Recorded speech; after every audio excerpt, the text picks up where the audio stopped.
Kahit ano man mangyari. Fight, kuya. Fight. Sa pang-apat na oras ng Big Jump Challenge, mas tutok na ang boys na matapos ang task.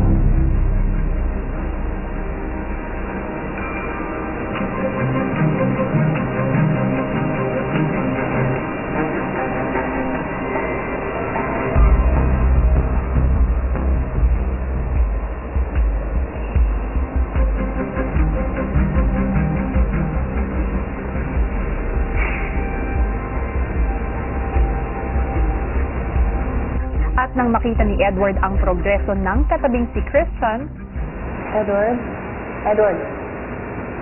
Christian, Freeze. freeze.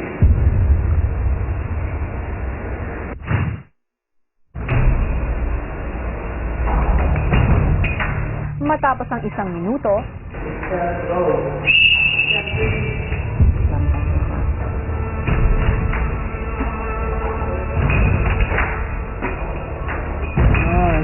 sayang po talaga yung oras. Feel ko po na I can do more with 1 minute po, kuya. Okay. Katapos yun, hintay ko na yung time.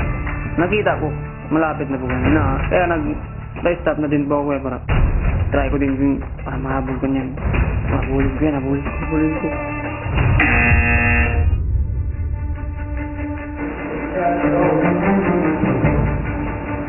Pinkaratan.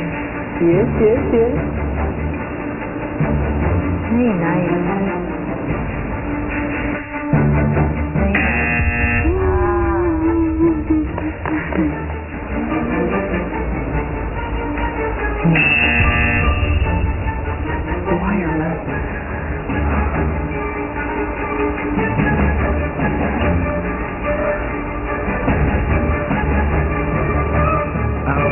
Really getting frustrated with it.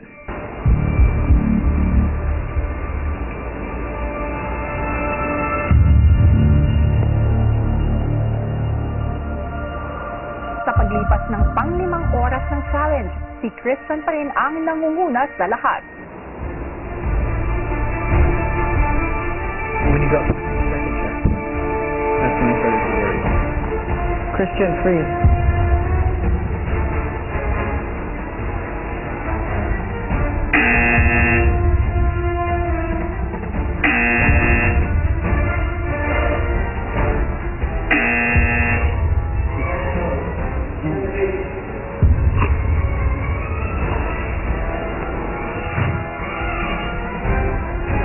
Siguro nakita na nila po na ako sa kanila, ganun. Kahit lahat po ng mga flags na ginamit nila, kahit sa akin po yung lahat, lalaban ako.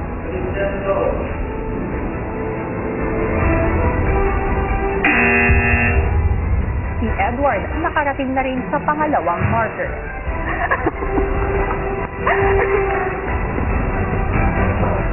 I was worried because Christian is, he's been in every league task. He knows how to keep to keep calm under fire. Lalaban ko kung Sino nga ba kinayong Edward at Christian ang mananalo sa Big Jump Challenge? Sa pagbabalik na Pinoy Big Brother Lucky Season 7. Like us on Facebook, Mabe Genie Partner. Si Edward nakahabol na sa kaninang nangunguna sa challenge na si Christian. Christian, freeze. Freeze, Christian.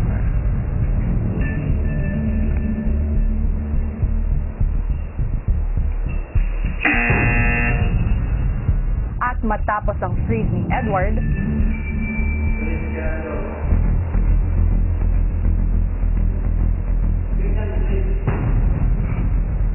Christian po yung umuuna po, kuya. Malayo na po yung narating niya. Double yung sa time niya, kuya, para tagal-tagal siya parang yung kamay niya. Siguro mga Ano po talaga, sayang po talaga siya ng time. Isipin nila nasusuko ako, hindi, mas lalaban ako. at nang nakakilos na muli ang mas nanggigigil na si Christian,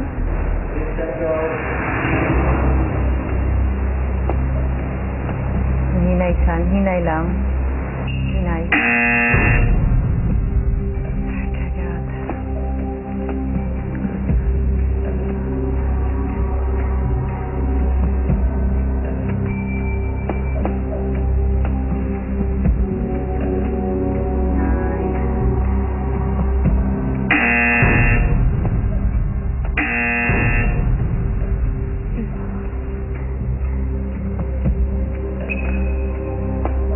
my heart was beating so quickly.